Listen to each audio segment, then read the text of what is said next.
तो लिखा ma'am English बोलने के लिए तो काफ़ी समय लगेगा, बिकॉज ग्रामर तो आप एक दिन में सीख सकते नहीं है मैम। बिल्कुल, आप बिल्कुल सही कह रहे हैं, ग्रामर एक दिन में हम नहीं सीख सकते हैं। जल्दी कैसे सीख सकते हैं? क्या कोई मेथड है? बिल्कुल है, बहुत सारे मेथड्स हैं, जिसमें से एक मेथड है मूवीज़ देखना, इंग्लिश की मूवीज़ देखना। ऐसे इंग्लिश में बहुत अच्छी अच्छी मूवीज़ हैं जिनको आप इंजॉय भी कर सकते हैं और देख सकते हैं। देखिए, grammar is an area that is typically dry. Grammar को आप बैठ के अगर सीखने के पॉइंट ऑफ व्यू से रोज़ ग्रामर पढ़ेंगे ना, तो आप ये तो मान के चलिए आपको इंटरेस्ट नहीं आएगा।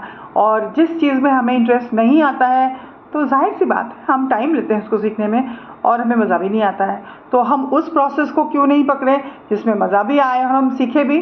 Okay, so let's take for example short films that too in English.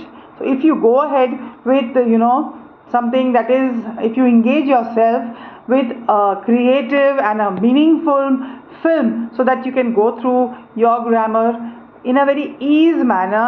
जैसे वो इंग्लिश में बात कर रहे होंगे, नॉर्मल सी बात है, जब हम कहानी समझने की कोशिश कर रहे होते हैं हमारा ब्रेन एक्चुअली एक्टिव हो जाता है और बहुत स्ट्रगल कर रहा होता है उस कहानी को समझने के लिए। और इसी प्रोसेस में हम मूवी समझ रहे होते हैं, हमें पता भी नहीं चल रहा होता है कि कब हमने इंग्लिश के स्टेटमेंट्स को ट्रांसलेट कर लिया अपने अंदर, पूरी कहानी समझ गए हम। So this is a beautiful way of getting yourself into this process of getting accustomed to good English.